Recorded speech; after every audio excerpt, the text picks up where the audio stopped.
Tiffin box ಒಳಗೆ ಊಟನೇ ಇರ್ತಿರ್ಲಿಲ್ಲ, ಸುಮ್ಮನೆ ತಗೊಂಡೋಗ್ತಿದ್ರಿ ಅಂತ. ಏನ್ ಘಟನೆ ಸರ್ ಅದು? ಒಂದೊಂದ್ಸಾರಿ ಬೈ ಚಾನ್ಸ್ ಏನಾದರೂ ಇರದೆ ಹೋದ್ರೆ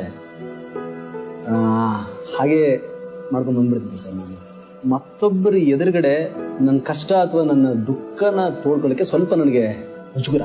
ಮನೆಯಲ್ಲಿ ಏನಾಗ್ತಿತ್ತು, ರಾತ್ರಿ ಮಾಡಿದ ಅನ್ನ ಉಳಿತಂದ್ರೆ ಬೆಳಗ್ಗೆ ನಾವು ಅದಕ್ಕೆ ಕರಿ ಚಾ ಹಾಕೊಂಡು ನಾನು ನನ್ನ ತಮ್ಮ ತಿಂದ್ಬಿಟ್ಟು ಬಂದ್ಬಿಡ್ತಿದ್ವಿ. ನಾವು ನಾಷ್ಟ, ತಿಂಡಿ, ಬ್ರೇಕ್ಫಾಸ್ಟ್ ಕಲ್ಪನೆ ನಮ್ಮ ಮನೆಯಲ್ಲಾಗ್ಲಿ ಹಳ್ಳಿಗಳಲ್ಲಾಗ್ಲಿ ಬಹಳ ಕಡಿಮೆ, ರೇರ್. ಸೊ ಬೆಳಿಗ್ಗೆ 9 ಗಂಟೆಗೆ ಶಾಲೆಗೆ ಹೊರಡ್ಬೇಕು, ಬೆಳಿಗ್ಗೆಲ್ಲ ಕೆಲಸ ಮಾಡ್ಕೊಂಡು.